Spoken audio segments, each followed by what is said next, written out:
I'm bored. Let's watch Jesterbell. All right, so I feel like it's been maybe 2 or 3 weeks since I've watched a Jesterbell video. I can't remember. It feels like it's been forever. But I had a lot of people saying, hey, check back on her channel, see what she's been talking about, see what she's been doing, do a wellness check as we sometimes do here on the channel.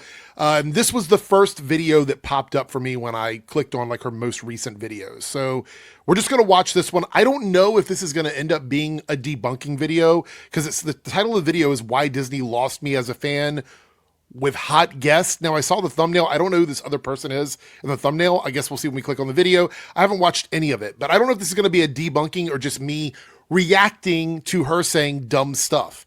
And sometimes it's a combination of both. So sit back, relax. Let's see what this video ends up being. Let's get into it. Hello, everyone. Female. There's 2 of them. There's 2 of them. I had to catch my breath for a moment. Sorry about that. I think this is her sister. And I don't know if she has more than one sister, but this looks like the one that worked for Steven Crowder, possibly still works for Ben Shapiro. I don't know. I know she worked for Steven Crowder and Ben Shapiro. So the title of this video is Why Disney Lost Me as a Fan.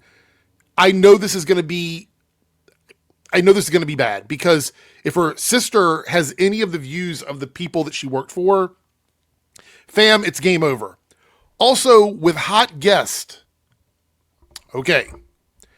No comment. Let's go. Frodo Baggins here, and today I have invited back on the Hot Guest, as you see before you. And today I want to bring the Hot Guest on to talk about... I don't know if I would talk about a sibling as hot.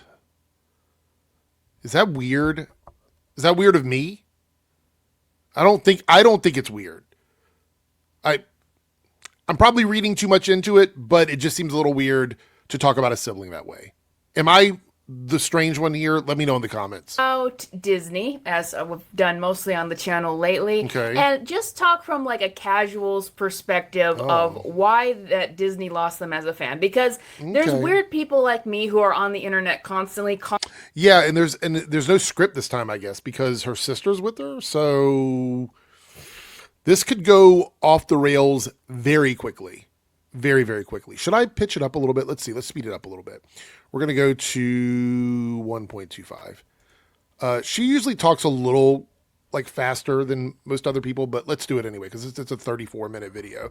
And you guys know with the Jesterbell video, 34 minutes becomes an hour and a half. So let's go. Constantly talking about this stuff and going to see every movie regardless of whether I know it's going to be good or not. Then there's normal people like Kelly here, the Hot Guest, who like are representative of the casual. Stop saying it. Stop referring to your own sister as hot. That's just really weird to me. I don't know. It's giving me the ick. It's grossing me out quite a bit.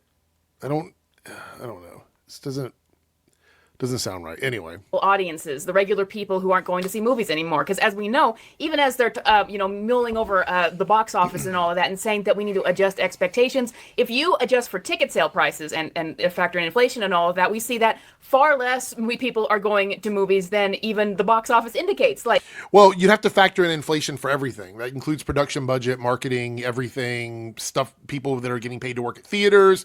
Like the math is so big, large, the net is wide when it comes to the math. So just looking at one thing, like how much the movie makes, period, is not the correct way to try and figure out what's actually going on in theaters. Just thought I'd put that out there. I'm not going to bring up Superman again, but just imagine, like, the Avengers in 2012 made what would be in today's money over $2 billion. So, right, and if you factor in inflation, we're going to do the math live. We're going to do the math. Factoring inflation, how much would the first Avengers movie cost in total production? Let's see here. I'm just curious.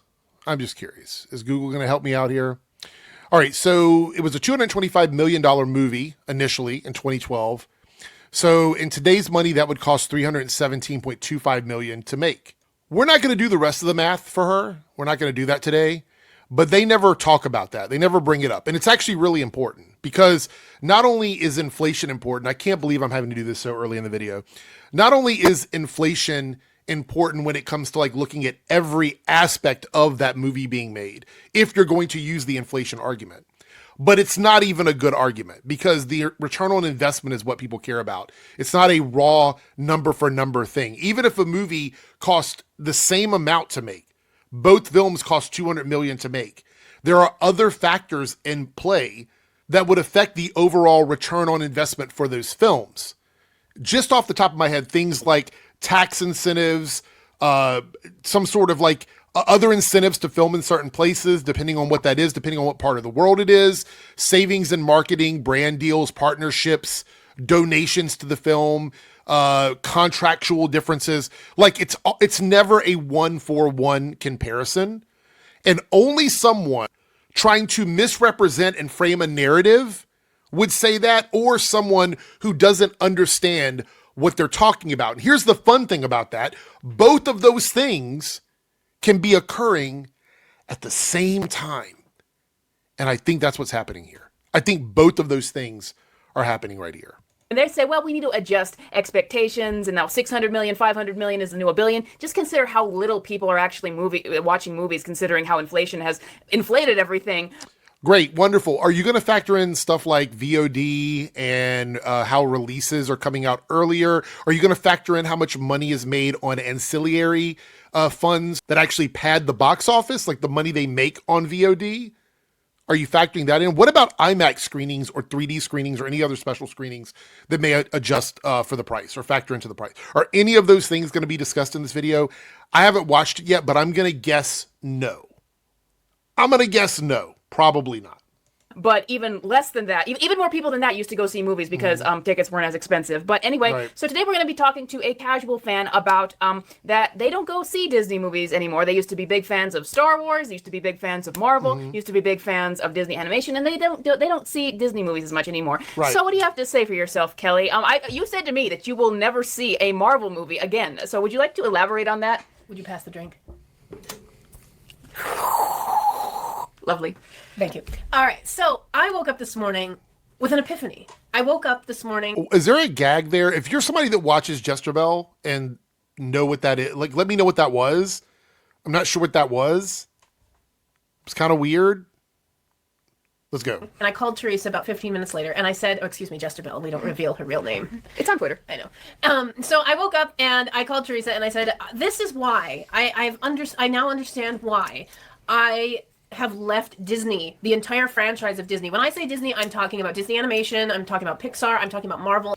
Okay, so right away, before she even finishes her statement, if you have given up an entire brand, a brand that owns, I think last time I checked, it's like hundreds of other companies underneath of them. They're an umbrella company over a lot of different things. If you have left an entire company's brand behind, there is something else going on. And I don't know if she's going to talk about it here, but like if you're walking away from everything and you're going to claim that the same problem affects all of those things, then there's something larger at play here. It's not quality. It's not storytelling. It's not directing. It's none of those things. It can't be, because you would be saying that every single thing that is done, regardless of who writes it, directs it, stars in it, whatever, is being affected by the same thing that is preventing you from supporting that thing. So I don't think there's going to be a good answer for this. And even as a casual person, you have to understand that if you have made a decision to walk away from a company or a brand in totality, something else must be happening. It can't just be the quality of the stuff that you're watching. And I'm talking about Star Wars because they acquired those brands as well. So this is all under that umbrella. Right. But why don't I like that franchise? Why have I distanced myself from that franchise? A franchise and franchises that I've been a huge fan of since I was a child. I was the ultimate Disney. Because you grow out of stuff. It happens a lot. There are things that I used to watch as a kid that are still going on now. They've been adapted, changed, or whatever. The thing is, if it was made for me when I was 15 years old, and I grow out of that thing, then they're still trying to appeal to people who are 15 years old, then that brand didn't fail me. I just grew out of it.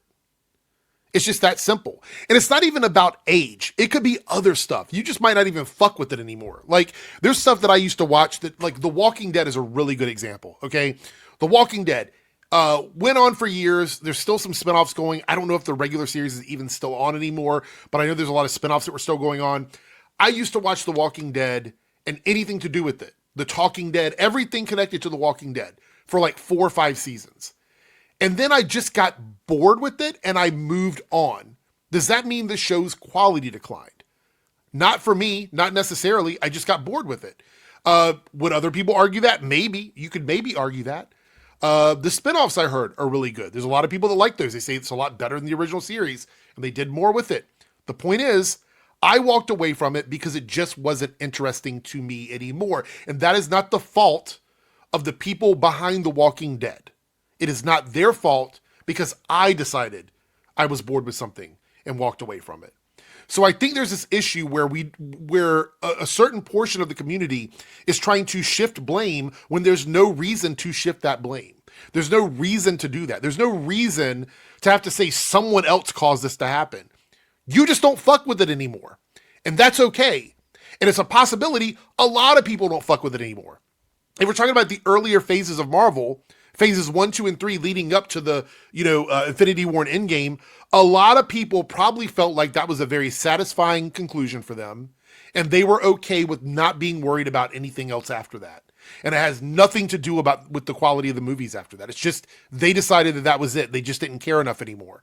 And then we have to factor in COVID and a bunch of other stuff. So we just have to understand that sometimes there's no reason to blame someone or claim that they're not doing their job. What is Jesterbell looking at in this video? Like, where are her eyes at right now? Am I the only one seeing this? All right, I'm not going to think too much about it. Let's continue. Baby.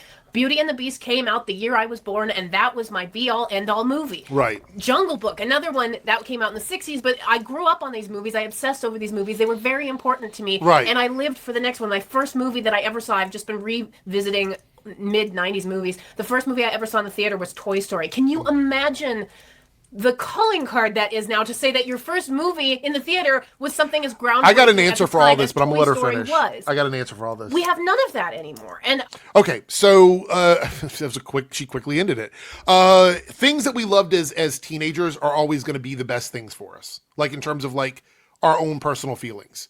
Very rarely does something, and this is psychological, there's been studies done on this, things imprint on us at a young age. And then sometimes we carry that with us for the rest of our lives. Nothing will ever live up to the things that we loved at a certain point in our life. There's a study that's been done that says that people actively stop looking for new music in their mid-30s. Like 35 and under, people are always looking for new music. Now, there's going to be outliers in the comments. People are going to be like, oh, I still listen to new music now at this age. I do too, right? I do too. But the studies that have been done show that the vast majority of people stop looking for that in their mid-30s. So if you look at that and zoom out from that and just for a moment, and just kind of take everything in, that applies to just about everything in our life. So there are things that we love as kids that we don't necessarily love as adults when they change those things. People typically don't like change. And it's if it's something that you love growing up, you're going to be even more against it. So again, it doesn't really have anything to do with them changing something, making it worse, I guess, in this instance. It's just that you don't vibe with it anymore. You don't fuck with it anymore because you liked it when you were a kid. And I can relate to that. I think a lot of us can relate to that. But we have to stop playing the blame game and pretending like everything that was made for us, 10, 15, 20, 30 years ago needs to be doing the same thing now that it was doing then. That doesn't even make sense, honestly. I was watching a movie with my mom maybe it was a month or two ago, called Sullivan's Travels. It's from 1941, starring Joel McCrea, my husband, and Veronica Lake. And the movie follows Joel McCrea as he is a movie director, and he is going undercover as a homeless man in the Great Depression era. And the reason he's doing this is because he wants to make a movie that really matters to people. He wants to make something that has a big statement that people care about. I'm gonna let her that finish, people are but going to resonate with. He doesn't want to just be the guy who makes the dumb comedy movie. Right. He says this repeatedly. I don't want to make comedies. I want to make a drama. I want to make something that people care about. I'm going to find out how it feels to be in trouble. Without friends, without credit, without checkbook, without name. Alone. And I'll go with Come on. How can I be alone if you're I've with got me? an answer for this something too. that will really make an impact and a statement and change people's lives and things like that. And so he keeps going undercover as a homeless person. He's like a hobo. He's hopping trains, and he meets up with Veronica Lake as a part of this, and he's taking her on these excursions with him. Hurry up, get to the point, because I have a response for this. Get to your point. He wants to make. And by the end of he wants to make art. He wants to do feels like something he's bigger and experienced better. enough things, and he's gathered enough information to come up with this drama that he wants to make. But at the end, he says, I want to go to all those poor people that we encountered and give them some cash to thank them for helping me with this and to just, support the people who are downtrodden. So he goes like an idiot. He goes walking around with big wads of cash in his jacket and is handing them out to poor people. Well, one of the poor people says, I'm going to go and knock this guy over the head in the train yard and take all the cash. And so that happens, and he ends up getting accused. You had a great point there, and I think you're losing that now. I'm going to let you finish, but I think you were losing the argument that you were making by doing this, because we're going down, it's going down a rabbit hole. So I don't think that this necessarily connects to whatever point you're trying to make. Of being a criminal himself, and because he got hit on the head, he doesn't remember what's going on, and he's not able to get any medical attention. His identity was stolen, so no one knows who he was. What does this have to do with anything? His shoes were stolen, and he kept an identifying marker in his shoes. Okay. Those shoes were now gone, and so people assumed he was dead. Don't care. What does this have to do with anything? And so he ends up being thrown in prison and given a sentence of hard labor. And so he's sent away, and so he's in kind of like a southern community area. Serving out his time. I mean, he's going through a Sorry lot about it. He keeps speaking out and saying, I don't belong here. I need to get back to where I belong. I've been falsely accused, this and that. And every time he says this, he gets punished. And one of the punishments is literal torture. They put him in a okay. What does this have to do with anything you're talking about? What does this have to do with it? I'm waiting for the other shoe to drop. I'm trying to give her moment because people's like, you cut them off too much. I'm trying to give her moment. She's taking too long to get to it. Let's hurry up and get it to whatever you're talking about, because this is taking too long. And I honestly don't think the juice is going to be worth the squeeze. Hot box, basically. They shut the door. He's got no windows and barely any air, and that's his punishment. He has to stay there all day. This is my punishment. The crisis point for him of he keeps, no matter what he does, he can't catch a break, and it keeps getting worse. And so then at the end of every week, they get their reward. They get to go to the local black church, and the prisoners get to file in and be a part of the local black church. And at the end of church, it's just church, right? It's just church. It's just like, does this have to do with, what does this have to do with anything? Like, I don't even am I being punished? Am I the person in this movie at this point? Like, what's going on? Get to watch a comedy. They get to watch a cartoon. It was a Disney cartoon with Goofy and all these things. And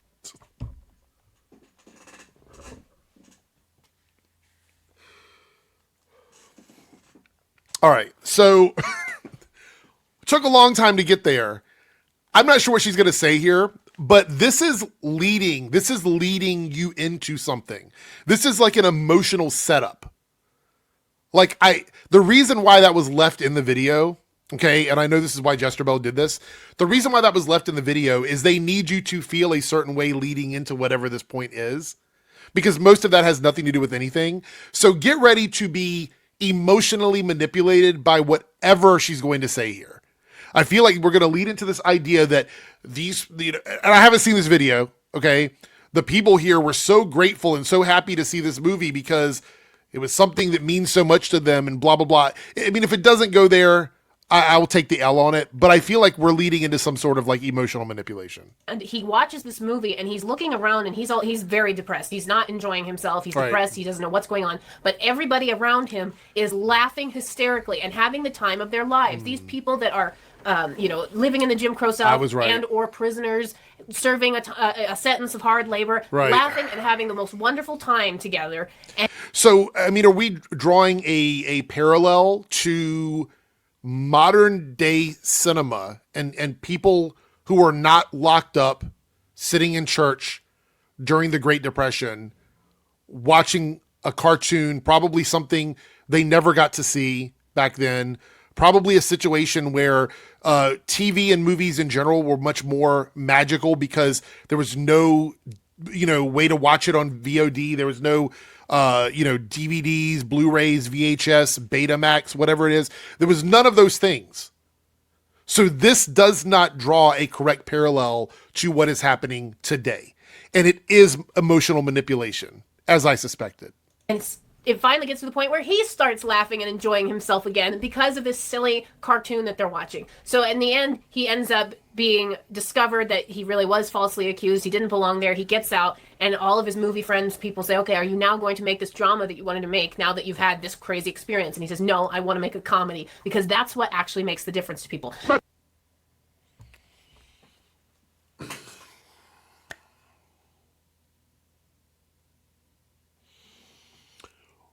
What the fuck was that? What the fuck? No, I mean, honestly, what the fuck was that? What does that have to do with any of this other stuff? Is it like a quality thing? No, because we didn't really talk about the quality of the film, right? We didn't talk about that. Is it because it's Disney? Is that why? Is that the connection? Is that it's Disney? The producer decided that he didn't want to actually make anything artistic and groundbreaking. He wanted to make something simple and funny, which doesn't really speak to quality, which would be the argument that Jesterbell makes all the time. So I don't really know what the point of that story was. I just don't know. I'll tell you something else. There's a lot to be said for making people laugh. Did you know that's all some people have? Now, the reason I'm telling this entire story in full Here we go. for this show is because that is how I feel about Disney. Disney was... Okay, so she just compared... All right, fam. You know I have to do this, okay? Did she just compare herself to a filmmaker? I'm assuming she's relating to the filmmaker. Did she just compare herself to a filmmaker who, in the Great Depression, had a bunch of money that they wanted to give to poor people, ended up going to jail unfairly, getting stuck? I don't know enough about the movie I'm just going with what she said, in the Jim Crow era of the South. Somehow she relates to that. That's a weird thing to say you relate to when you're talking about what you're talking about. I'm just going to put that out there.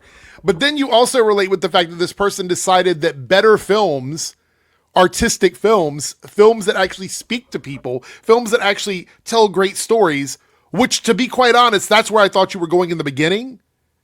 I thought that's where you were going. And I was going to give you a W for that. I'll be like, well, yeah, this is good.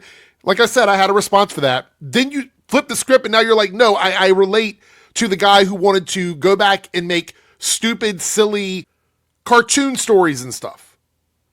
And you relate to that guy, the guy that was in jail during the Jim Crow era. And you're trying to make that somehow correlate with what's going on today? All right.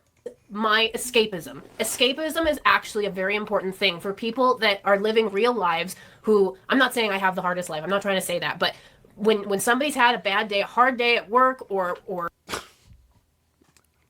hate to pause again, but so I guess she's not, it gets worse, fam. It gets worse. I guess she's not relating to the white director guy. She's relating to all of the black people and some white people who were locked up doing hard time and got to watch a Mickey Mouse cartoon after they did enough work because it gave them an escape from being literally locked up. Hard labor. So she's comparing herself to that. I need to run this back. She is identifying with that. So let's play this again to make sure I heard this right. It was bad enough when I thought she was identifying with the white director guy, but now it gets even worse if she's identifying with literal prisoners during the Great Depression who had nothing. Let's go. Escapism is actually a very important thing for people that are living real lives who, I'm not saying I have the hardest life, I'm not trying to say that, but when somebody's had a bad day, a hard day at work, or their family is having an issue, or somebody recently died or whatever, you lost your job. People lose their jobs, and what's the first thing they go do? They go watch a movie. So she is comparing having a hard day at work now to the people in the film. Okay. All right, fam, let's go. What it used to be anyway. So the whole point of me telling that story about that movie is that is how I feel about what Disney has become. Disney has become everything that we, the audience, is trying to escape from. We, the audience, are trying to escape from our real lives, and You just watched a movie about people, was it Sullivan's Travels? Is about a pampered Hollywood comedy director who masquerades as a hobo. So that's the other thing, is he's literally engaging in pretending to be poor. He's pretending to be poor to research a drama about poverty. So this guy, that's what he decides to throw money out to people, I guess, living in poverty. It says the film blends screwball comedy with social commentary. So you watched a movie about social commentary, right? And that social commentary talks about the value of escapism and how that plays a role in art and society. You watched a social commentary, and now you're giving Marvel or Disney or whatever shit for doing a similar thing. I'm not going to say exactly the same because obviously these are different types of films in different eras. But one of the problems is you guys claim that they do too much social commentary. You literally watched a movie about social commentary. You chose to do that. And I guess you liked the movie. So is it the messaging is the problem? So this movie, Sullivan's Travels, you didn't have a problem with the messaging in that because you were able to connect with the messaging. See, this is something we have to be very aware of, guys, is that it's not the messaging in the films that these guys have a problem with. It's being able to connect with the messaging in the film. So when a movie like this, a 1941 movie comes around and they feel like they can connect to that movie, I'm not even going to talk about my thoughts on that yet, unless it goes deeper than that. But connecting with a 1941 movie, okay, cool. You make excuses for it and actually say that what the message in the movie is good. It's a message. But you're about to in this comment here give Disney shit for also doing social commentary within their films because you don't agree with the messaging and the commentary within their films. I think we need to understand that. That is how I feel about what Disney has become. Disney has become everything that we, the audience, is trying to escape from. We, the audience, are trying to escape from our real lives, and Disney keeps trying to insert, whether it's politics or social messaging that's... The movie you just talked about is literally social messaging, and it's literally about politics. It's about both of those things. The politics of the movie deals with poverty and the Great Depression and wealth inequalities. And then that bleeds over into the social aspect of people being locked up, doing hard labor, getting some escapism. The movie you just talked about covers both political and social commentary in the film. And you chose to watch it. Did that movie make you feel better about your day? Super controversial, or things you're not comfortable showing your children at whatever age they might happen to be, or you're not trying to open up that conversation, you're just trying to have a good time with your... So would you let kids watch the movie that you watched? Because the movie you watched, again, covered some pretty heavy topics, even though it was considered to be, I guess it was labeled with comedy in the title. Based on what I read, it covers heavy topics. So I'm not really sure what the problem is. If you don't have an issue with showing people in prison doing hard time, people living in poverty. If you don't have an issue showing your family that, you shouldn't have an issue with any of the topics that come up in modern films, because it's all part of society. I can tell you right now, there's been nothing I have personally seen in a Disney movie, anything under the Disney umbrella that would be considered family films. There's nothing I've seen that feels like it doesn't belong, unless you're being very specific about certain members of society that you don't want to fuck with. And then that's a different conversation. Family. Now people are scared to take. I have a close friend who says, I will not take my kid to any Disney movie or let them watch Disney that's modern day Disney at all anymore, because she doesn't want to have to deal with whatever propaganda that they're putting in there. Propaganda. So this is Ben Shapiro, Steven Crowder shit, as I suspected. Jesterbell is being very quiet while her sister spouts off a lot of this alt-right white nationalist bullshit. That's what this is. This is just more of that. It's more of that. The Disney is injecting something into their films and society, et cetera, et cetera, et cetera. If Disney were doing this, and were capable of doing what you say they're doing, would we be in the position we're in right now? Let's think about this logically for a second. Disney is the largest entertainment company in the world when it comes to the kind of content you're talking about. The largest one. Makes the most stuff. Would it not have been a very effective way for them to, I don't know, brainwash the world? To just put it in everything? In everything. Everything they own. Because then it would have infected everyone. Seems like a lot of money being injected into it, right? Disney makes a lot of money. They have a lot of people putting money in their brand. If it is so easy to do that to someone, if it is so easy to do the things that you guys say they're doing, why was it not successful? What happened? What was the issue? Because you're saying people chose to stop watching Disney. You're saying here that people are choosing not to watch Disney. So if Disney is so powerful and Disney is capable of doing the things that you say they're doing, then they would have been able to pull off the biggest brainwashing movement in history.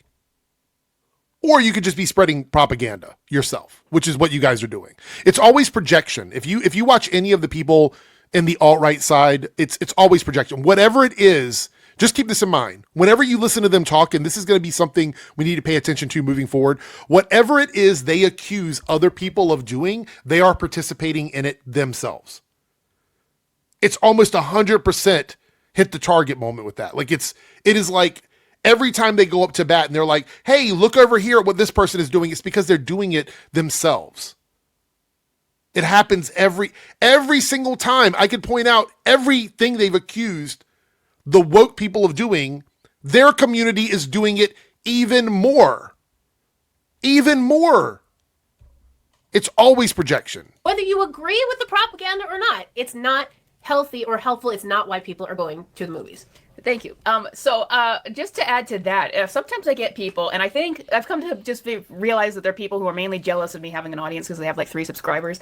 But there are people who are like, what are you talking about? Like, movies aren't in a bad place, or you haven't lost people. Like, I think she's probably talking about being like 3 subscribers. I don't know anybody else that really reacts to her. I don't give a fuck if you have like, here's the deal. The amount of subs you have doesn't mean anything in the context of what you're saying. That is a dumb cope comment. I would never, ever tell someone who has like less subs than me to go, what you're saying to me doesn't matter because you have less subs. At that point, I won. If she's talking to me, if this is supposed to be directed towards my content or other people with less subs than her, we won. The minute you have gone to, you have less subs and therefore that makes what you're saying wrong, you have conceded that you have no way to back up anything you're saying against any of our claims. You have no way to back that up. Because then you would attack what we're saying about you. You would hit it head on, saying, oh, well, somebody has less subs than me, so that means their opinion doesn't matter. You see what I'm saying here?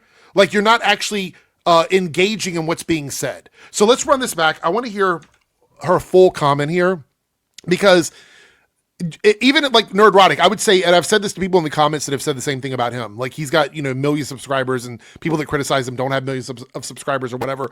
Does that mean you only believe what he says because of the amount of subs he has? Is that the only reason why? Do you think that somebody with 500,000 subscribers could say something smart in response to Nerdrotic, or does that not matter either? What about everybody under Nerdrotic with less subs than him? What about like Ryan Cannell and Jeremy Griggs and any of those guys? Are their opinions also wrong because they don't have as many subs as Nerdrotic? It is a dumb Cope comment. I can't believe she actually said this. Let's see where she goes with it, because this is really funny. And I think I've come to just realize that there are people who are mainly jealous of me having an audience because they have like 3 subscribers. But there are people who are like, what are you talking about? Like, movies aren't in a bad place, or you haven't lost people. Like, I don't think that there are some people who are still trying to be in denial about just how many people are lost from just like regular. No, it's not even that. It's the fact that the Hollywood as a whole is suffering. Hollywood as an industry is suffering. And it's not even, I don't even have to prove that, because you've made videos about things other than Disney that have underperformed. You've talked about it yourself. Other people in your space have talked about it. Movies as a whole, the Hollywood industry, with the exception of a few things, and exceptions are not averages. They're not the example used. You have to go with whatever the standard is. Hollywood as a whole is doing worse now than it was before in terms of like making money back. It's not been a good year for them in general. So we have to look at it in a different way. If you like narrow in and you like go directly into one studio and start saying they're making shit and this is the problem, and you're not looking at the big picture, then that's painting a narrative. That's creating propaganda. Movie going, like over this weekend, Jaws re-released again, and it was like number 3 at the box office, because when they re-released old movies, like Fathom Events that does all the old movies, they are actually increasing their business because people want to watch the old movies. They don't want to watch this new stuff. No, that's not why. The reason why those do so well, there's a couple of reasons. Number one, there's not a lot out right now. It's in this month. If you look at the box office, just fucking, this is why I get so annoyed and frustrated with just how dumb this fucking channel is. Just how dumb this fucking channel is. There's not a lot out right now. We've been saying this for months, which is why it was weird that everything was pushed into July, because we knew that August was going to be slow. We knew that going into September was going to be slow. It was just going to be slow, right? Fantastic Four actually had a pretty solid weekend to weekend run because of the fact there's nothing out there up against it, really. So that's why. Released again, and it was like number 3 at the box office, because when they re-released old movies, like Fathom Events that does all the old movies, they are actually increasing their business because people want to watch the old movies. They don't want to watch this new stuff. They don't want to watch this new stuff. Weapons, which is a really good fucking movie, was number 1 over the weekend. But they don't want to watch any new stuff. They just want old stuff. That is hyperbole. That is narrative. That is what that is. And she didn't even have the position for Jaws right. I'm not even going to say what it was. Go look it up for yourself. She had that wrong too. So I speak for myself. Like when I want to escape, like I've been watching old films now, just as an escape. But when I want to really escape, now I have to escape movie talk now because it's become just so like controversial and it's a battleground. So you participate in it. Don't play innocent. Don't play innocent. You participate in it. Your entire channel thrives off of the battleground of the box office. Listen, okay, I'm gonna make a statement here. And I'm very confident in this. She's going to continue to shit on movies. She's going to continue to do it. She's going to continue to get on her channel and shit on new movies. That's what she's going to do. And the reason why is she doesn't mean this. She doesn't mean what she's saying. Yeah, she might be watching old stuff, and that's great. I love watching old stuff too. But you're making it sound like you're giving up on new movies and you're not going to be watching them anymore. But you will. You'll keep watching them. You'll keep shitting on them. You'll keep doing it with new TV shows. You'll keep talking about new comic books. All the things that you say you don't like, you'll continue to talk about because it makes money for your channel. And that is what makes you a grifter. That is what makes these people grifters. If she really wanted to do something different, she would stop doing this and she would start talking about old content. She would go back to talking about movies, TV shows, and things that she loves from years ago, if she actually believed that, because this video wasn't titled Why Jaws Did Really Good This Weekend at the Box Office. That's not what it was titled. The title of this video is Why Disney Lost Me as a Fan. And she's talking about current Disney properties. So if she genuinely walked the walk and talked the talk the way she says she does, she wouldn't be talking about this stuff anymore. She wouldn't be engaging in this stuff anymore. She would be engaging in the stuff that she loves. But the reality is that she knows that's not going to do anything for her channel. and she's already given in. She's already given in. We've already looked back at our older videos. This wasn't the kind of content she was making a few years ago. She's already changed her tune. She can't go back now. It's all or nothing. I watch like old films, or I watch like YouTube shorts and stuff, and like you wonder why people are escaping to like YouTube shorts and YouTube videos to just get away from the movies, and they make all kinds of excuses for it. But it's like when I watch like a YouTube video on just like cooking or something, Okay. It's a nice escape for what is going on in Hollywood right now. So they are not the escape for people, and they haven't been in a long time. And it doesn't necessarily have to be. But you're still watching current stuff. You're still watching it. There's nothing wrong with engaging in other media, but you're still watching the current stuff. So it's not like you're giving it up. You're not doing it. You are. You're still doing it. There's been so much talk about like the social and political stuff. It doesn't even necessarily have to be that. When they have like incompetent people, like Kelly, the last Marvel movie she watched was Doctor Strange and the Multiverse of Madness, and she never went back. They still. So you're calling Sam Raimi incompetent. You're calling Sam Raimi an incompetent person behind stuff.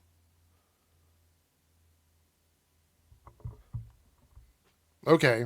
Michael Waldron, who wrote that movie, working on Marvel movies. They've got him on the set for Avengers Doomsday, and he says he's having a lot of fun. And I'm like, I'm sure you are. He's the one who character assassinated Scarlet Witch, and he was intentional about that. It's like, so if. Are you going to overlook the fact that Sam Raimi directed the movie? Because ultimately, that's where a lot of the problems get corrected or get worse, is with the direction of the film. A good or bad director can fix a lot of problems. Okay, let's continue. it's not about like social and political stuff, then for me, it's just like you've got people who are brain dead working on these movies. Why are you nodding with her? Didn't you, her sister, whatever her name is, Kelly, I guess? Why are you nodding with her? You were the one that said it was social and political commentary that was driving people away. And now she's saying it's not. Now she literally just said that what you said was wrong. Right? Did she said it's not, or did she say it's not just? Let me make sure I get this right. They did Scarlet Witch, and he was intentional about that. It's like, so if it's not about like social and political stuff, then for me, it's just like you've got people who are brain dead working on these movies and destroying these characters. So that becomes like a battleground, and it does not become fun anymore. She's reading a script. Look at their eyes. She can't even do a sit-down conversation with her sister without writing a script out. I've said before, I don't really have an issue with people writing notes and doing bullet points. I have them when I have something important to talk about. But if I'm sitting on stream with someone, like I'm on my podcast and stuff, I don't have a script. If I'm reading anything, it'll be an article or a tweet or something. Why do you have a script that you're reading while you're sitting there having a conversation with your sister? Anyway, we got sidetracked. I want to see if she says it's not social and political stuff, or it's not just social and political stuff. Let's see. And so, yeah, and Disney, the reason why we're always talking about Disney is huge. They have Disney Animation and Pixar and Marvel Wait, did we and Star miss Wars, it? and those Did are we miss it? battleground. And it does not become fun. Hold on. Social and political stuff, then for me, it's just, he says he's having a lot of fun, and All I'm right, like, here we I'm go. sure you are. He's the one who character assassinated Scarlet Witch, and he was intentional about that. It's like, so if it's not about like social and political stuff, then for me, it's just like you've got people who are. Okay, so there's a couple issues there. You said if it's not, so you're framing it like what your sister said is either not objective or you don't believe it. And then you said for me. So this is really interesting. Let me tell you why this is a big eye-opening thing for me, for anybody that's still watching Jesterbells content unironically. So what happened is her sister stepped in and said, it's propaganda. Okay? She said it was propaganda, which means once you've established that it's propaganda, coming in after that and then trying to make some other excuses for why it's not good means that you either don't agree with it or you're challenging it. Because you said for you, meaning you have a different take on it, a different opinion than your sister does. Meaning that there's two issues you're creating here with Disney. One is propaganda, one is just bad movies for whatever reason. So you're taking these two things and you're trying to somehow combine them together into one issue. But you just said if it's not social and political stuff. And you yourself don't seem to have an issue with that either. So I'm not really sure how you're going to like weave this together, but let's see if she proves me wrong and masterfully puts it all together in the same basket. Brain dead working on these movies and destroying these characters. So that becomes like a battleground, and it does not become fun anymore. And so, yeah, and Disney, the reason why we're always talking about Disney is huge. They have Disney Animation and Pixar and Marvel and Star Wars, and those were like the pillars for so many years of what families would watch, and they've ground each one of them to dust.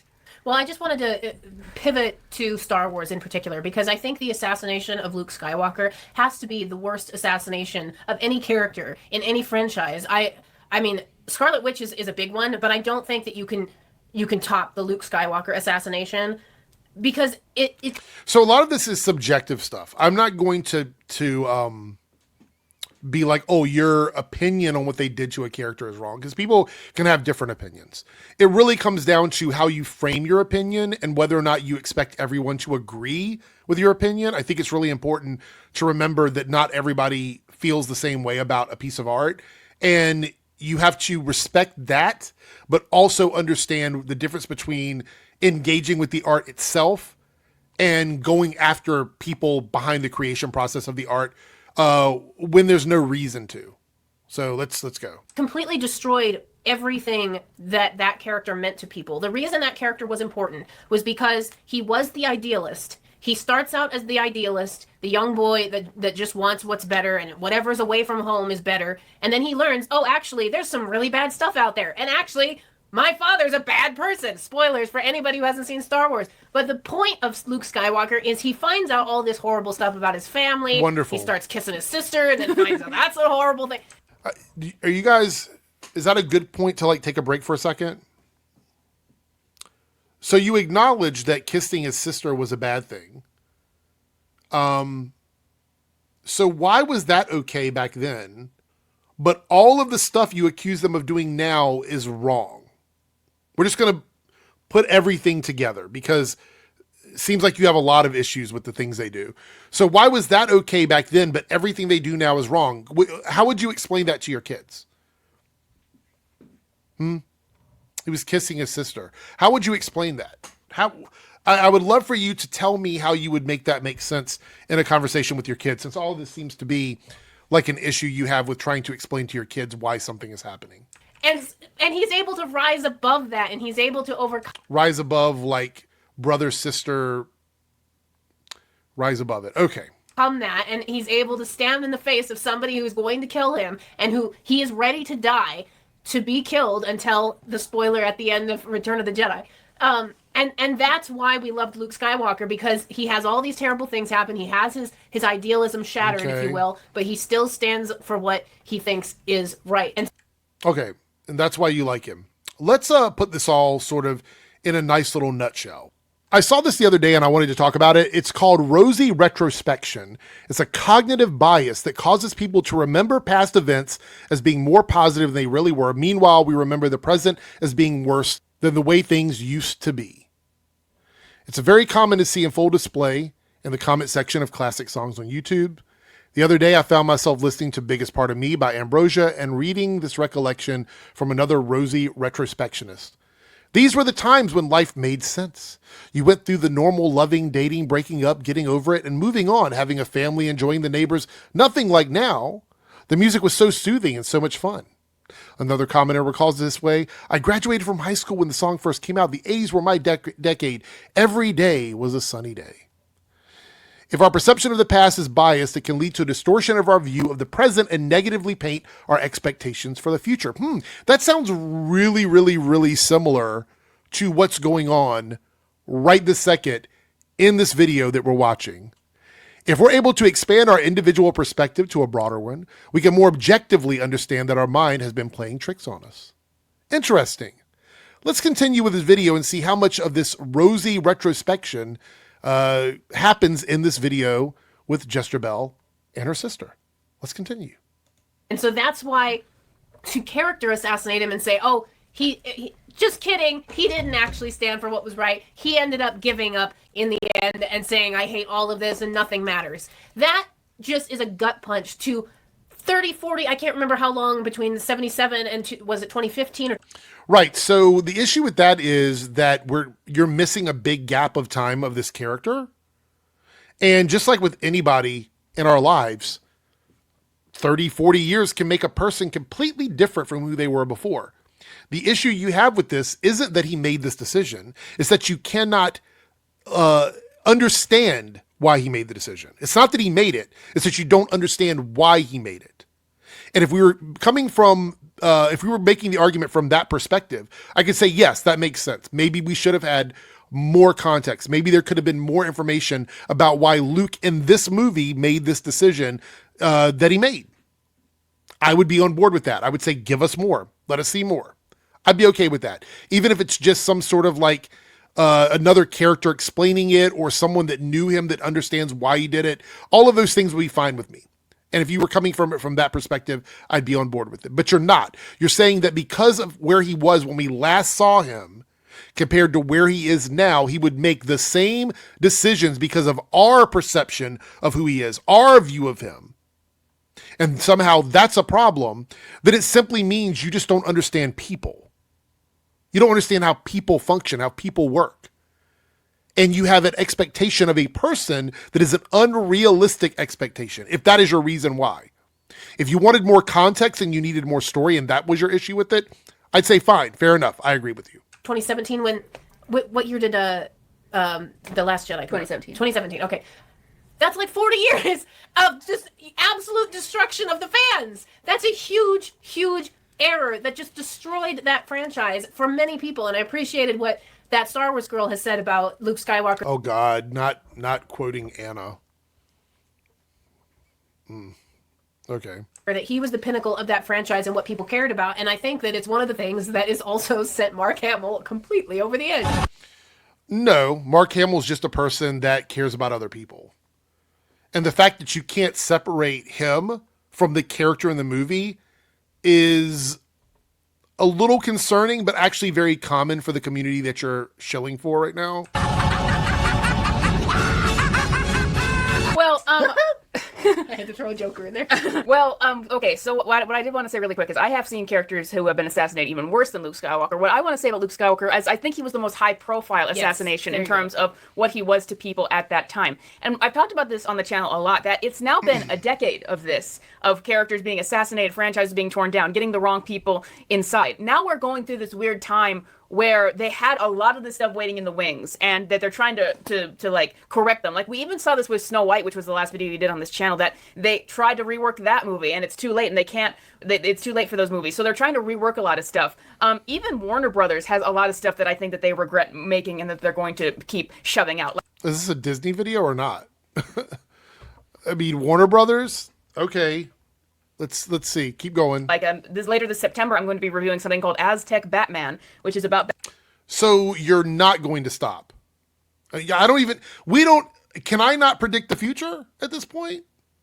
Like, I feel like I can, because I said she's not going to stop doing this stuff. She's going to keep doing it. So you're actively making a career out of the things that you say you hate doing. That is just not healthy for you. It's not healthy. Batman reimagined as an Aztec, and the evil conquistadors who are now the Batman villains are going to come and take over his civilization. And so Warner Brothers, Kelly, this is the first time she's heard of it. Somebody greenlit it and made it. Warner Brothers sold it, and they've been sitting on it for years, and they're going to spit it out on Amazon Prime, this movie. So it's like all these companies have these leftover things. Wait a minute. So is Batman going to be sacrificing children on the pinnacle, or we don't know, in the ziggurats, or? We have to see. But it's almost like you are expecting something to happen without seeing it first, right? And you go to like worst case scenario. You don't know what this movie is going to be like. It could absolutely be bad. It could. Anything can be bad. But it's funny to me that the first reaction to something is that it's going to be bad. There's this weird time this year where, honestly, if I wasn't doing this channel, I would barely have seen any movies in the theater because there's nothing for me. And but that's a great point. I haven't seen. The only movies that I see in the theater are re-releases of old ones that I like, or the ones she drags me to review because they're so bad. Yes, but what I'm saying is this year has been like this lull where they know. Okay, so here we go. I actually didn't even catch that, but let me sit here for a second and just stew on this for a moment.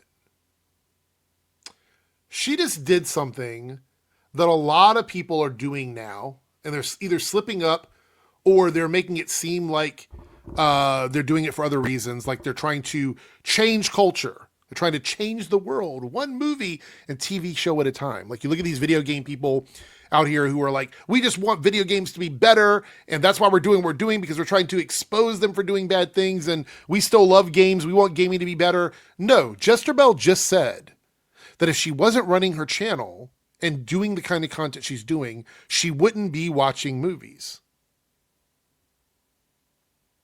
So I need everyone to understand what that means. And I know some trolls aren't going to get it. So I'm going to try and make it very clear for the trolls out there who are going to be in the comments not understanding what I'm talking about here.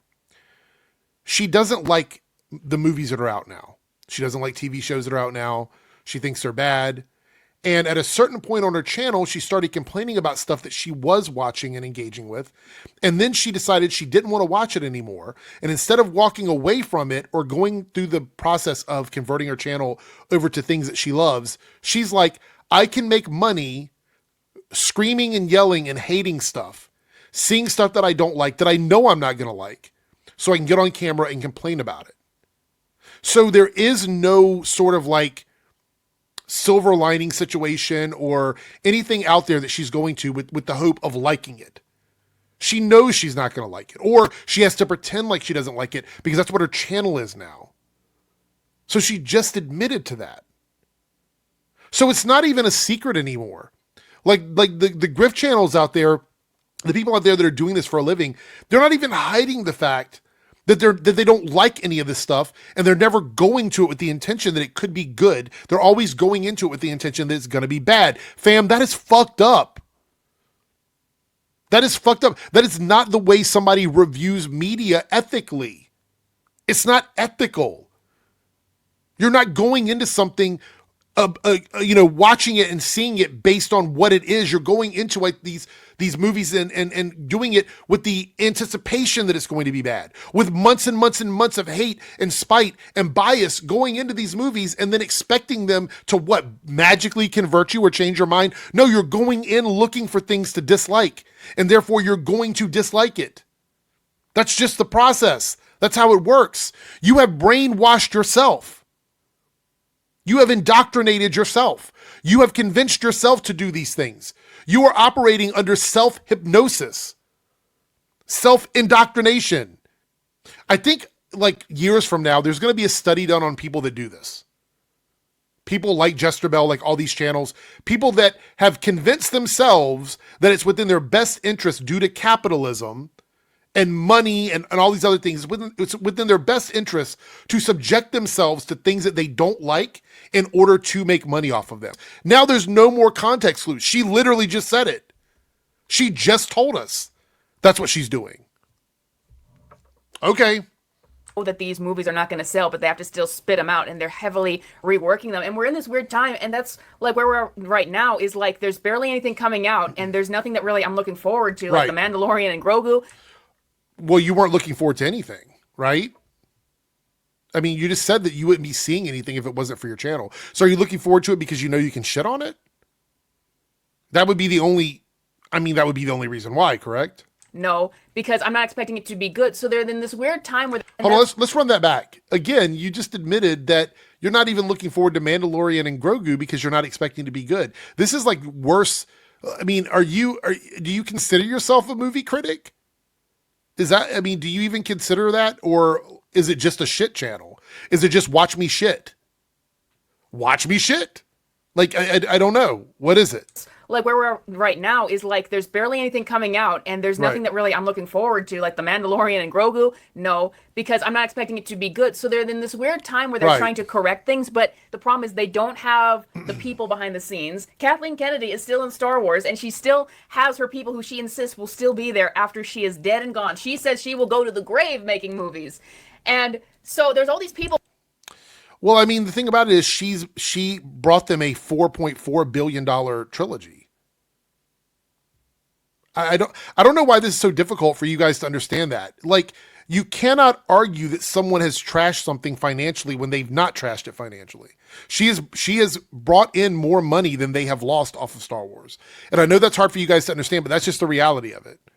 That's just the reality of it. So like when you're talking about objective, subjective things or whatever, you can say you don't like the stuff they're doing. You can say that. That's totally fair. But you act like the board of directors is going, well, Jesterbell and a few other people on YouTube don't like her, so let's fire her. That's not how business works. Behind the And scenes. she's taking Star Wars with her. Yeah, she's going to take Star Wars to her grave, literally. So there's still all these people behind the scenes. And there's this weird time where I'm not really seeing anything positive on the horizon because it's like I don't trust anyone and I don't know what they could possibly make. You've got all these out of touch people who've been doing this and making this their industry for a decade now. I mean, you're talking about people like Sam Raimi. Like, I don't understand how you can sit here in your chair and act like like you don't have to like Sam Raimi movies. I don't like all of Sam Raimi's movies, but he's a talented and capable director. So to say that something that he made was done by idiots and imbeciles, or whatever the term you used about them, that are not capable of doing their job is just ridiculous. It doesn't even make sense. Now, and so it's like, okay, you're now in a place where you're finally stopping somewhat, but now what do you do is what I'm wondering with all of this. Like we're kind of at the tail end of all of this a little bit where it's just all the leftovers, but it's like, what is the future of all this stuff now? I mean, you have Spider-Man, you have Doomsday, you have Secret Wars, you got the live action Moana. There's a bunch of things coming out that's going to make money for Disney. So I mean, you have notes, so you didn't put that in your notes? What I would like to see is a return to what made everything fantastic, especially in the 90s, because I've been not reviewing in the way that you review things. I've been going back and watching movies from the 90s that I'd never seen before, that I would never even have considered seeing, because there's nothing left for me. And I'm being reminded that the 90s was a really great decade for movies. But then we also had, there's always been kind of the similar thing where, for Beauty and the Beast is a great example. That was the Frozen of my day. That blew up. There were sequels galore. The Frozen of my day. They don't even realize what they're doing. They don't even realize it. They don't even get it. If you're calling it the Frozen of your day, then you would agree that Frozen is something that came out that wasn't for you. It wasn't for your demographic, and it was good. It did really well. And you're just ignoring that because you want to do this, nostalgia trip, this rosy retrospective shit. Or there was toys galore. It was in your face constantly. The music was everywhere. All these little marketing bits that came from it. And not all of it was good. Not all of it was great. Some of it's actually really bad. The Cinderella sequels are another great example of a franchise that ran its course. There's been a lot of milking of different franchises or different IPs in the past, but we were able to bounce back from that. My question is, can we bounce back? I think we can. I just don't see the will of the people that are actually making the decisions to be able to do going into that, do you believe that is possible? For example, Kelly, right now Star Wars talk is dead. Yes. Like no one cares about anything. No one cares. You're talking about it right now in your video. And the reason why you're doing that is because people are talking about it. Star Wars Theory has a massive channel. Most of the other Chud channels make a few Star Wars videos a month because it does well for their channels. What do you mean no one is talking about it? Let's run that back. You're literally talking about it right now. Cares about this Ryan Gosling movie that they're making. No one cares about anything. I don't care about Ryan Gosling. Do you think that there is any way, I'm talking about like any kind of fantasy scenario that could possibly create a Star Wars movie that people want to see again? Do you think that is possible in the future? Or do you think that we need to leave all these franchises in the dust? What do you think? Here's the thing. There was a point where I thought that they could at least have like a multiverse story in which the whole Force Awakens thing, that was a multiverse, and now we're going to try a different multiverse. Or if they did a cartoon series, pass the tonic. A couple years ago, I had thought, okay, well, because it seemed like, because I don't watch The Mandalorian, but I was kind of sparsely keeping track of what was going on, and it seemed like they were going to try to maybe do a multiverse thing where we could have a different scenario that maybe was more reflective of the expanded universe. And from what I understand, that was thrown out, or they didn't go forward with that, and then we got lesbian witches or something like that. Power of one, the power of two, the power of many. Oh, So lesbian witches. Let me pause it there. So you have an issue with lesbians. Okay, cool. As I suspected, the one random thing you bring up about modern Star Wars, the stuff you're not watching, is the lesbian witches. Let's go back a second. I'm sorry, I was sleeping.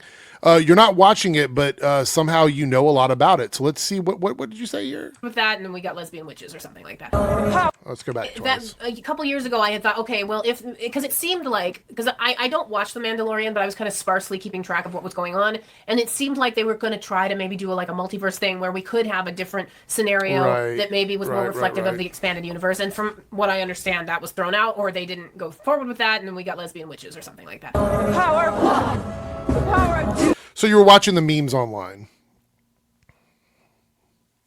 Got it. I love that like these one scenes or one line or one character in something is like, this is the totality of everything they did in the show. This is the totality of everything they did in the movie. This is the death of actual media literacy. That's what this is. We're watching it in real time. We're watching people who don't understand how to review or comprehend media try and understand what the media is they're watching. Film criticism as a whole, TV criticism as a whole. What happened to being able to look at something and go, that didn't work, but that did, and it's just okay? Instead of like, that didn't work, so now it's just bad. How do we get to that point? The power of many. So I'm as we keep going forward, I keep losing more hope because I keep feeling, unintended, I'm losing a new hope. I keep feeling like we're moving further and further away from it, and we're just pounding sand at this point. And again, it comes back to that will. They're not willing to let go of the fact that that sequel trilogy turned people off, became one of the most controversial, honestly, more controversial than the prequel trilogy, which was also had mixed reviews. But right, so the prequel trilogy was considered just as bad as the sequel trilogy by fans that love the OG Star Wars. You're overlooking that. You're pretending like that didn't exist. That discourse absolutely exists because I lived through it. I was an adult when that happened. I remember the conversations that happened. I remember what people were saying about it. The internet was around back then. That was not beloved. Matter of fact, Jake Lloyd from that movie, who played Anakin in episode 1, experienced significant bullying at school after the movie came out. So I'm not really sure what reality you're remembering where those were well accepted and not as divisive as the current ones. I don't know what reality that is because it's not actual reality. The only difference is the internet is a different place. It's got larger legs. It reaches out more. But the discourse at that time on the internet was mostly negative about those prequels. at least it's still... This is rosy retrospective. That's what this is. It's a rosy retrospective. It's not actually cognitively and honestly engaging with what you're talking about. This is a dishonest framing of the situation. 100%. Still think that the integrity of the franchise is still intact after the prequel trilogy, but the sequel trilogy, that's just not the case. So what I think they need to do is they need to reboot the sequels. And that would be my ideal scenario, is they say, okay. That would be a disaster. That would be an absolute 100% disaster. Never listen to anything people like this say. This is Tumblr fanfic shit. That would be an absolute disaster. This was a multiverse, and we're going to set those characters aside, and we're going to try what was already kind of a proven successful brand in the expanded universe that they now call Legends. We're going to at least do a cartoon series based off of those stories, because those stories are interesting. They do uphold the integrity of the character without just having them repeat, because Luke does go to the dark side in that franchise, and then he has to work his way back again. And that's kind of the whole point, is he continues to fight. He can even when I'll be honest, this is like I was pretending earlier, but this actually is kind of putting me to sleep. I'm going to try and make it through this whole thing, but this is rough. He falls, he gets back up, and so on and so forth. And there's so much more. I was telling Teresa's story just from the children's novels from the expanded universe that was far more interesting than anything they put in the sequel. Just to continue for a second. So for me, I think that the entire problem with everything is that we still have these people behind the scenes, and that's the big thing. It's like Ryan Gosling's movie is going to be, they say, episode 10. Did she just like... Hold on.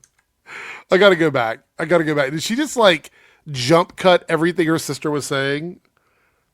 I mean, was she as bored as we were? Here we go. than anything they put in the sequel. Just to continue for a second. So for me, I think that the entire problem with everything is that we still have these people behind the scenes, and that's the big thing. It's like Ryan Gosling's movie is going to be, they say, episode 10. No one cares. It's like the only way that you can bring me back is if you say that the sequels are retconned at this point. Even So there's no point then. There's no point. Like people like this, there's no point. Don't placate to these guys. Don't placate to them. This is a all or nothing like ransom situation or holding you hostage or whatever, blackmailing you. You have to do what I say or I'm never going to watch your movies again. You have to do this way or I'm never coming back. I'll just continue to sit on YouTube and make money off of shitting on stuff until I can't do it anymore. What is Ryan Gosling supposed to play? There's no lore after they destroyed all the lore. Yeah, so it's like you keep holding on to the sequels. It's the same thing that's happening with Marvel. If you watch the video about the rumors of what they intend currently to do after Secret Wars, is that they're going to reset the universe so that some things are the same and some things are different. And it's like you need to let go of the original MCU at this point because it's a rotting corpse and it's just going to become more and more confusing and more inaccessible. And how would rebooting it completely be any less confusing than just keeping some of the stuff that they had before? How would that be any less confusing? I'm under the impression that anything they do is going to be confusing at this point. It just doesn't matter.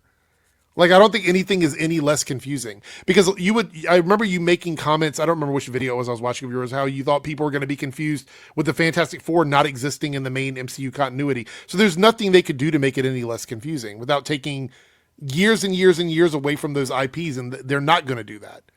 They're not going to do that. They will keep trying until they get something that people like. you're still going to be holding on to things. And it's I think that's a great point, though, because they're doing to Star Wars the same thing that they're doing to Marvel. The whole idea that you have to watch all these TV shows in order to even watch a movie and have full understanding. That's not true. They haven't even have they had a movie since all the shows came out? That's not true. And the shows aren't even directly connected. Matter of fact, you had to watch the old stuff to understand a lot of the shows. Like the shows rely heavily on the old stuff. Not even the sequel stuff, mostly prequel and before prequel, like early Star Wars stuff. So are you arguing that they shouldn't be relying on the older stuff? Because the newer shows haven't connected to anything in the movies. The only thing we're going to see like that is the Mandalorian and Grogu movie that's coming out. And we don't know how much of that is going to connect to what happened in the shows. So this is just assuming stuff here. This isn't even what's actually happening. Of what's going on. The movies are no longer standalone, and they've done the same thing with Star Wars. If they make a Star Wars movie, right? You just caught yourself. You just caught yourself because you realize they haven't done that. If they do it, if they do it, so you have no example. Your claim is that that's what they were always doing, but you have no evidence to back up that claim. Therefore, it's just a claim. And it's a claim based on no evidence. It's a claim based on speculation. You're going to have had to watch all this other crap. How do you know that? They put out this slop, this Mandalorian, how do you this know Ahsoka, that? this and that and that and this. And I didn't come to Star Wars for Ahsoka. I actually am a fan of Ahsoka. I didn't come to Star Wars for Ahsoka, but I'm a fan of Ahsoka.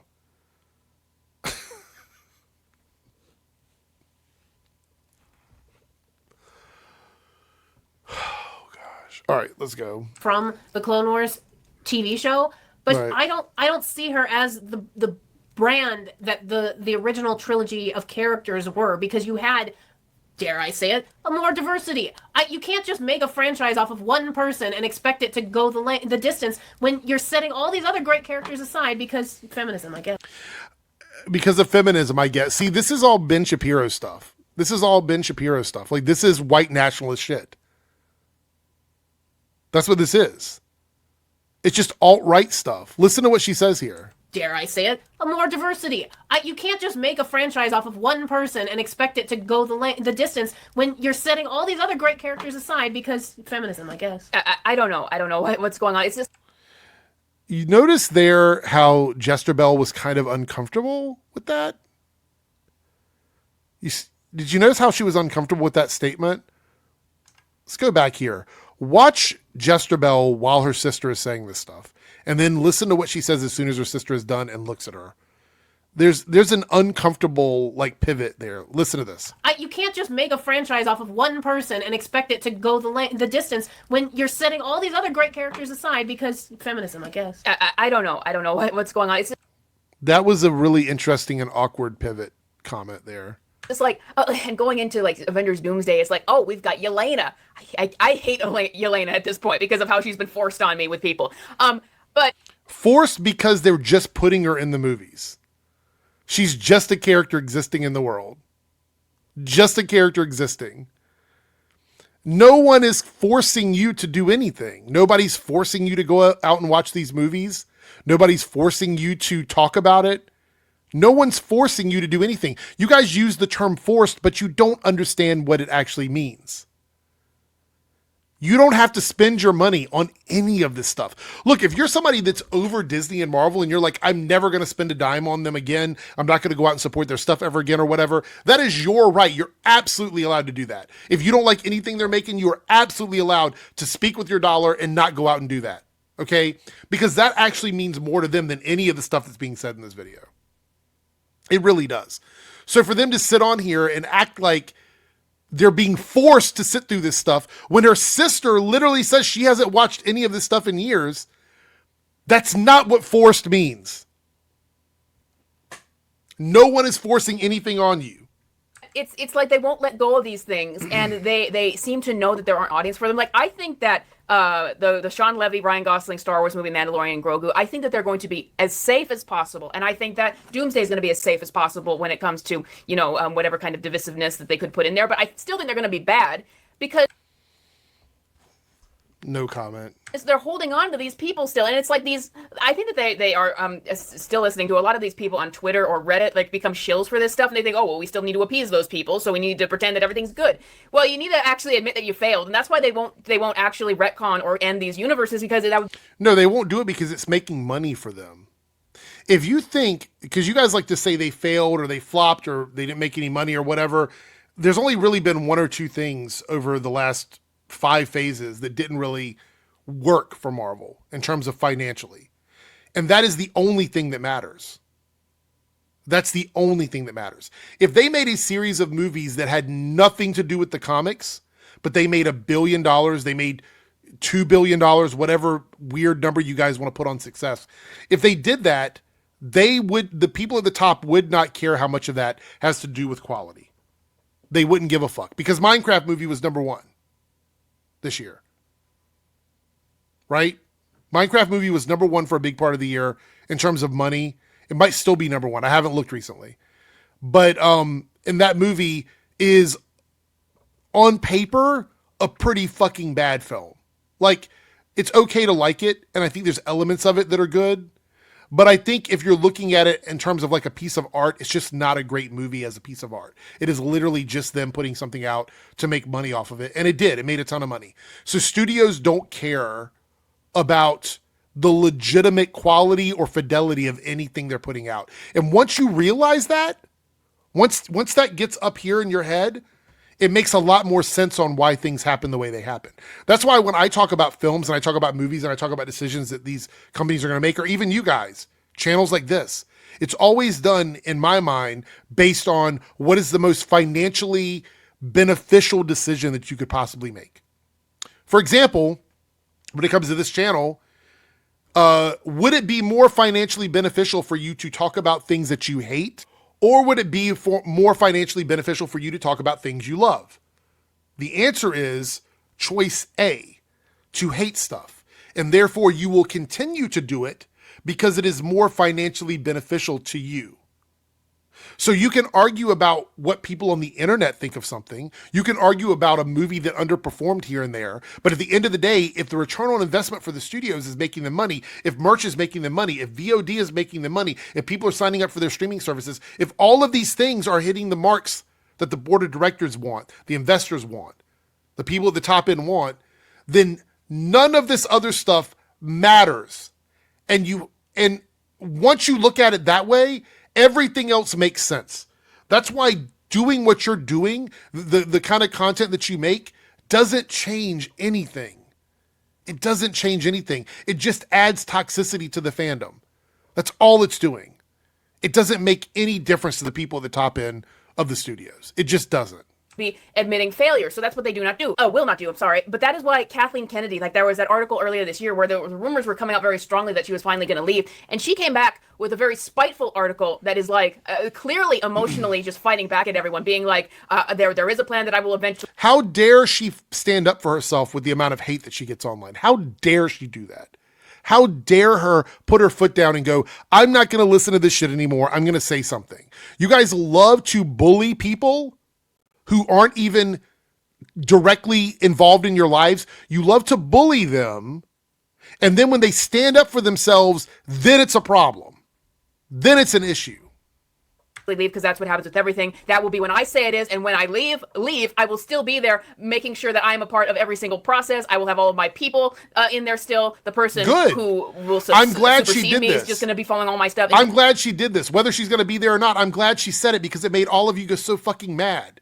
It made all of you so mad that this person is standing up for themselves and saying they're going to continue to be a part of the process of a company that they made a $4.4 billion trilogy for. So fuck you. Fuck all of you, really. Honestly. Was very succeed me. It was very, very spiteful. So it's like you got to hold on, because you can't admit failure. You can't admit that you lost. You have. Is failure in the room with us right now? Is failure in the room with us? I'm going to, since Kathleen Kennedy is taken over, let's take a look at the movies that have been put out under her, and let's see how many of them were absolute flops. I'm just curious. All right, so we have The Force Awakens, The Last Jedi, and The Rise of Skywalker. That's the $4.4 billion franchise. Let's take a look at the two other movies that came out. Rogue One made over $1 billion on a $200 million budget. So that's 4 of the 5 movies that Kathleen Kennedy oversaw that made massive amounts of money. The only movie that did not make good money under her watch was the Solo movie. That's the only one. The other 4 did. So she's had 1 out of 5 that did not make money for the studio. 1 out of 5. That's a pretty good track record. 4 out of 5 movies for the studio did over $1 billion. So I'm not really sure what you mean by utter failure, complete failure, because the only thing that matters to the studio is financial success. That's the only thing. When I tell you guys this is all narrative-driven content, I'm not kidding. It just is. It just is. You don't have to like any of those movies. You can say all 5 movies are utter garbage, but you can't say they were a failure when one of the 3 sequel movies made $2 billion, the other 2 made over $1 billion, and Rogue One made over $1 billion. Only one of those 5 movies did not do well, and that was a Solo movie. So this is revisionist bullshit. It's just bullshit. Will supersede me. It's just going to be following all my stuff, and it was very succeed me. It was very, very spiteful. So it's like you got to hold on, because you can't admit failure. You can't admit that you lost. You have to win in the end, and that's why they're like these franchise. It's like we're in this weird time where it's a deadlock where they have failed. They don't want to admit it, and a lot of these people are still in place. They have failed. Almost, or actually over $5 billion in Star Wars movies on 5 films. So in 5 movies, they made over $5 billion on the if you like add in Rogue One. One underperforming movie doesn't matter. It doesn't matter. You've made 5 movies and you've made over $5 billion. It doesn't really matter that one of them didn't do well. I think it's more likely for Kevin Feige to leave than Kathleen Kennedy, because there's like this, because people want Kathleen Kennedy to leave for so long and they've been so vocal about it. There's like this deadlock there where she has to win, so she has to stay. Whereas Kevin Feige feels more like he would leave as. So do you think that's how business works? That people on the internet complain and then companies fire people? Like these big companies fire people? You think that's how the internet works? No wonder you have no idea about any of this stuff. No wonder. It's just like regular business decision to leave. But there's that weird thing right now where it's like, who do you have behind the scenes to really take over this stuff? And what I'm hearing and what I'm talking about, have talked about in videos, is people who are a little bit closer to the industry are saying that it's actually becoming worse behind the scenes. They're becoming even more gatekeepy. So Jesterbell has insiders? That's funny. That's actually really funny. Okay, let's go on. Using the same people over and over again, even as they're shrinking. And so there's like nothing on the horizon of it. You need to get new people. Like Disney replaced all of their original. I wouldn't even say that you need new people. You need people that are actually fans of the product that you're putting out. And No, you don't. No, you don't. That's a claim. So where's the evidence? Are you saying that only fans that have made movies based on other things, only fans have ever been successful? So you would have to you would have to go through and give me examples of where movies made by, and you'd have to do a large batch of movies made by people that were fans before that made the movies, and they were always massive successes, and then a batch of movies that were made by non-fans, and all of those were massive failures. And then how do you even judge fans? How do you even judge fans? Is it like people that loved something when they were kids, and then they didn't read it, watch it, whatever, for like a decade or more, and then they go and make the movie? Is that a fan? Or is a fan someone that's engaged with something all the time? Like they're always reading it, they're always doing stuff in regards to it. Is that a fan? Like, what is the metric and how do you gauge what a fan actually is in all of this? Because I'm not totally sure what that bar would be. So that statement is almost unprovable. Like you could try, you could give evidence to that claim, but you would have to actually somehow back that up with some sort of bar. Like, this is what a fan is. Because once you're like, well, it has to be fans, first you would have to establish what a fan is, what that criteria is, and then you would have to make a argument with evidence to back up your claim.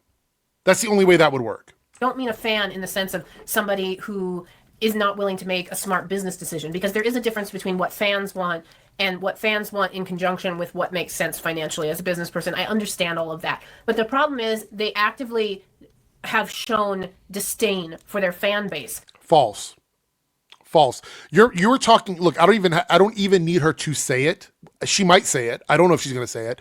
But if you're talking about like Star Wars making comments about racism against fans that were leaving racist comments under people's stuff, if you're talking about companies backing up the marginalized people they have in their films and their TV shows, that is not disdain for fans. If you are someone that is actively harassing people involved with the creation of these movies and TV shows, you are not a fan. At that point, you've crossed the line. You've crossed the line. If you're being racist and homophobic and sexist, transphobic towards people, you have forfeited your fan card at that point, in my opinion, once you've started doing that. And I'm not talking about criticism about the art, because I know some people will be in the comments will be like, oh, freedom of speech, whatever. I'm not saying you can't say it. You can absolutely say whatever the fuck you want to say. But it would bring into question whether or not you're a good human being, though, like for sure. But I'm talking about if you're not engaging with the criticism of the media and you're instead engaging the people in the media, that's the issue. Because if you really thought it was about making a good movie or TV show, you would be saying it's a shame. This is how you would frame it. Say, for example, there's a trans character in a movie or TV show, and you don't like the movie, and you think that the trans character in the movie was done dirty because the writing and the directing was bad. You would say, I think that it's cool to include people, but in the future, you could give them something better. As a fan, I would like to see them get something better. So what they're doing is actually more meaningful and more impactful and better for the community so that it makes everything better.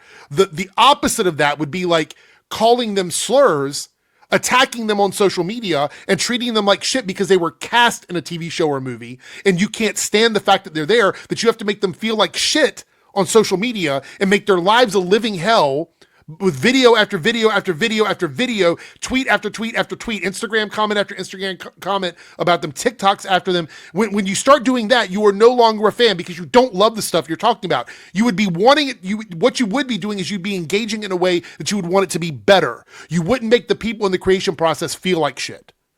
So I don't know where you're going to go with this, but if that's what you're saying, because typically when people say, despising the fans or whatever, they always run to something like that. They always go to something like that. Whether it's Marvel, and especially with Star Wars, they are going to shove whatever they want, whatever content they want under the Star Wars brand name, and then they're going to call you names, and they're going to make fun of you if you don't like it. And that's the thing that give an example, because the only thing I can think of is the comment about don't be racist. Don't choose to be racist. That's the only thing I can think of. That's the only one, if you're talking about Star Wars specifically. Again, one of the most hyped up and misunderstood tweets of all the fandoms. Of all the fandoms. They never called fans racist. They never said that. That never came out of their mouths. It was never in the tweet. It was not the intention of the tweet. The tweet and the Instagram post said, do not choose to be racist when it comes to how you treat people feeling like they want to be a part of the community. They never called fans racist, because being racist is something you would choose to do. That's the only time that's ever happened. Unless there's another time that you're talking about that is so big that I can't think of it to save my life. Even though it's so massive and it's such a big problem, I don't remember it. And I've been covering this shit for years. I have the biggest problem with is no one is making these, going back to what I was talking about with that movie, the main character of Sullivan's Travels is, he wants to make a movie that he wants to make, and the audience is going to like it no matter what.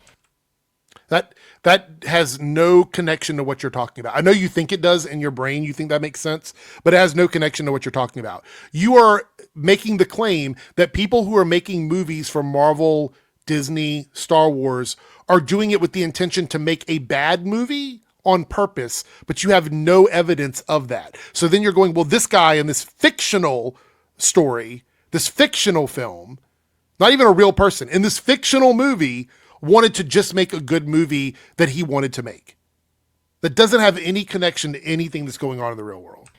Versus actually going and seeing what do audiences really want and audience, you mean captive people in the Jim Crow Depression era. That's your thing. Let's go watch the people in prison and see what they want to see, and then we're going to make that connection to people just existing out in the world. You know what I mean? Like, that doesn't make any sense. Respecting that that's what they want. And I'm not saying you can't have drama and you can't have intrigue in a movie, but just respect what the fans actually want and take that into consideration when you're making your movie, as opposed to just, I'm going to make what I want to make. Respect the fans is one of the most entitled fucking comments I think I've ever heard. And I hear it a lot from this community. They don't have to respect anybody. If you want the directors and the writers to make the movies they want to make, but then you also go, but they have to respect the fans. What if their vision of something, whatever it is they want to make, is in direct opposition to what the fans want? Then where do we go from there? What do we do there? What do we do? Does that make them any less of a good director or writer, actor? Or does it just mean they have a different view than you do? This is why this criticism doesn't do anything. Doesn't mean anything. Because I want to make it and I want to push whatever agenda I have. And I don't care that there's history and lore and that this is something that somebody grew up with, that now they're sad. They don't owe you anything. They don't owe me anything. They don't owe any of us anything. We don't own these properties. Just because we loved them when we were growing up, they are not our properties. They're not our media. We don't own them.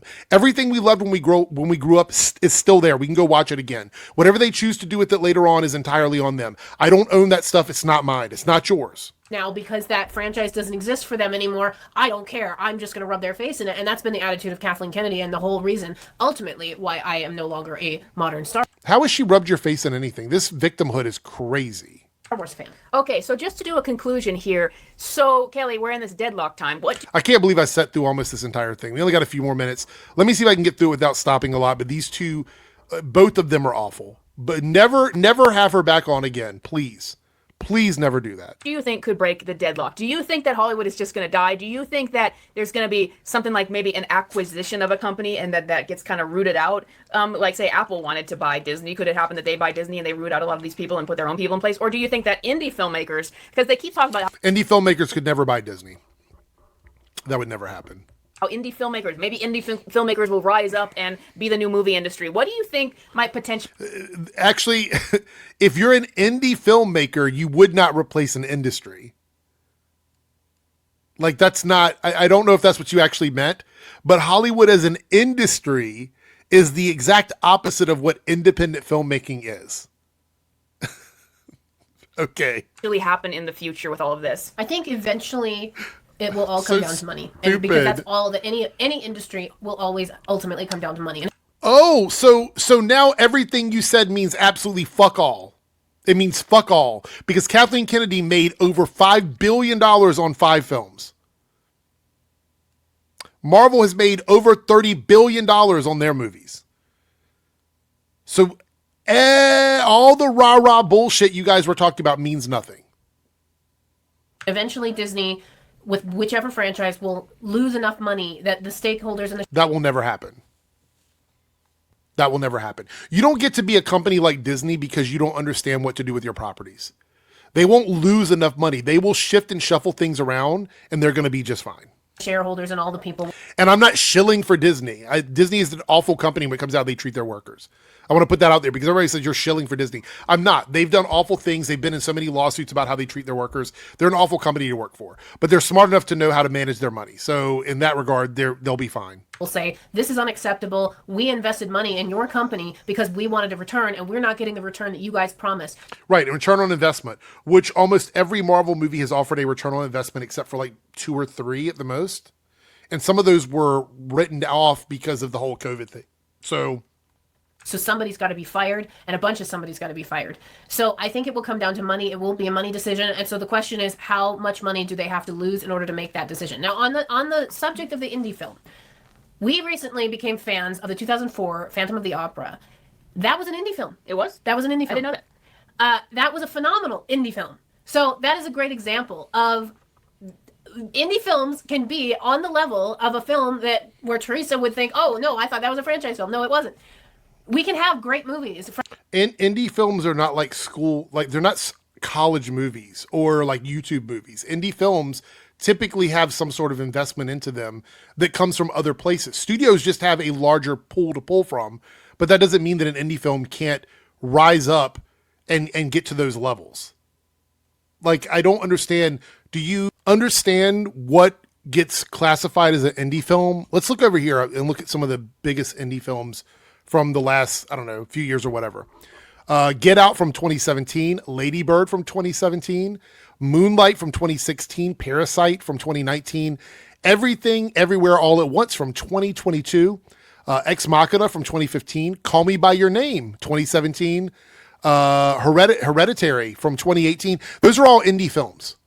So I think for you to act as if people, I mean, maybe people don't know what classifies as an indie film, but the thing is that indie films don't necessarily equal like low budget. Like that's when people think of low budget, they think like bad, like that's a low budget knockoff. But no, low budget just means that you have to get more creative with the way you do things. And a lot of times it makes better art because the artists have to really think about the way they're putting things together. And sometimes they don't even need all of that money to make the movie they're going to make.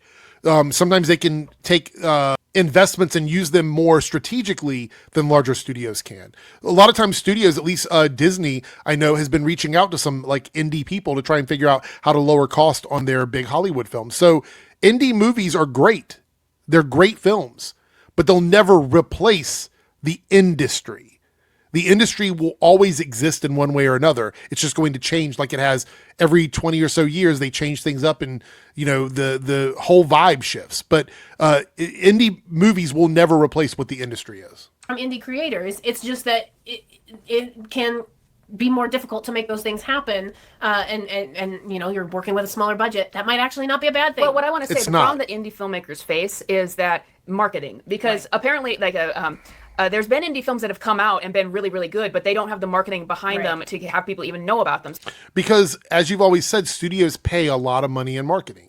They have more places to like look to and connect with to get their films marketed. That's why indie films typically do the circuit for like getting things out at film festivals, because that's the way those movies get any kind of traction. They get awards, they get all kinds of accolades from these places, and that's how they do that. They can't pay for the same marketing that large movies can unless they get a large distributor that's willing to put out their indie film, and sometimes that happens. So that's a huge If problem. you would like to hire me, I'm contracting. Yeah, that's the kind of the problem I see facing Yikes. indie filmmakers is just like, let's say Yikes. I'm working with some people right now to finish a script I'm writing that I want to do. Let's say if we made that and it was really good. Well, then my next challenge would be, how do I market this? How do I get the money to market this out to people? And also, you would have to have strategies for how you market it. But money is a big part of that. Like Hollywood spends like $100 million per movie on marketing, not per movie. Wow, but it's the funny. I blockbusters just get said $100 that million. as you were marketing talking, is all this exponentially more brain than vomit. a film needs to make. So that is the big problem and what the inaccessibility about why people are complaining that. That's why indie movies sometimes have a lower barrier for success because they don't pay for a ton of marketing.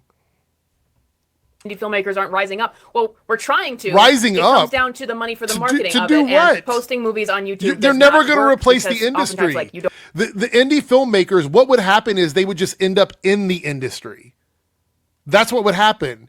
If an indie director gets popular enough, they get scooped up by a studio, and a studio gives them a big budget movie. Or the studios buy an indie film and distribute that movie. That's how that works. Indie creators will never replace the industry. That's a dumb thing. Like, that doesn't even make sense. Don't make money back from that. YouTube has not become a marketplace for that yet. So that's like the real big problem that people face when it comes to all of that. But I forgot what I was going to say a second ago. But, oh yeah, in terms of losing money for these companies, like, I think Doomsday could legitimately close Marvel Studios with how bad. I hear Alan Cumming, who plays Nightcrawler, said that he did the entire movie in isolation with a green screen. They wouldn't even tell him what characters he was acting against. They spent like $500 million already on the movie. I think it could just close the studio. It's funny that you guys take all this stuff at face value. You don't even assume that they're just doing this as part of a marketing ploy or some sort of funny joke that they've been told to say from their PR people. Like, no one listens to this and thinks like logically about it. I find it interesting. They have refused to officially announce any movie post Doomsday and Secret Wars. I'm hoping that Jack. It's almost like it would spoil. It's almost like it would spoil it. I do think that one of the things they've said is it's going to be very focused on the X-Men, getting the X-Men off the ground. Like, telling you what movies are coming out after that would spoil those movies. They're trying to do something they've never done before, something another studio's never done before, and they're trying to do it without getting spoilers or having you guys come after them over every little thing. Is going to collapse. I hope that Jack Schreier X-Men movie that still hasn't been dated goes the way of a Taika Waititi Star Wars movie. But anyway, so yeah, you think that that's going to come, that it's all going to come down to money, and that it just depends on how much money they lose? That is my professional opinion. There was another point I was going to make that has escaped me, but it's just important to note that this is the point I was going to make. Back in the day when Marvel was in its heyday, there was a respect for the fans. There was almost a give and take relationship because they do, and what's the word I was looking for? Better. It's not, because it's. Anyway, so thank you for coming on. And once again, guys, this is just a really weird lull time that we're in right now, where it's like nothing majorly controversial is happening except for all the awful things we're hearing about Avengers Doom. So you're looking for controversy. You're looking for controversy. It's not about the quality of anything. It's about the controversy. I mean, you just keep telling on yourself. Nothing controversial is happening right now, so there's not a lot going on. You are a controversy leech. That's what you're doing. You're leeching onto controversy and making videos about it. That's it. That's the business model.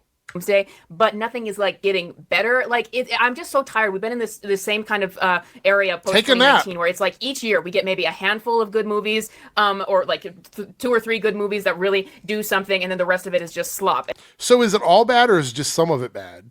I'm so confused. And I'm really tired of living in that time over and over again. And Has there been a good movie this year? I like K-pop Demon Hunters. Okay. That was good. Anyway, K-pop Demon Hunters was good. Well, that's because I've talked about this with the other Showcast guys. I think that movie got too big to deny that it was good. And so you guys have just conceded on that one. You've just conceded on it. That's you're not going to fight that fight for K-pop and Demon Hunters because you can use it against other stuff. So it's a double whammy. Like, it's too big for you guys to go against it, and you can use it as a weapon against Marvel and DC. So it's just it ticks all the boxes for you. Okay, so anyway, we're in that sort of time, and I just want things to change. So thank you so much for getting the perspective of a casual fan. You don't want it to change. We're going to end there. You don't want it to change. You just want it to stay the same. You want people to complain. You talked about you only you look for controversy. You only do this because you know there's going to be bad movies and shit like that. Like, everything you've said is a huge fucking red flag. Everything you said is a red flag. And just when I thought it couldn't get any worse on your channel, we end up here where you just told on yourself over and over and over again. Anybody that watches her content should know by now with the videos that I've covered on her. I think this is like the 5th one that I've covered in the last couple months. Anybody that knows what we've talked about when it comes to her content is that she's only making this content because she knows that it brings in views for her channel, and she doesn't actually hold the positions she holds consistently. And that's a big word here. Consistently. You have to consistently hold positions over a short amount of time, or it's very obvious that you're doing something for another reason. And she's doing it for the money.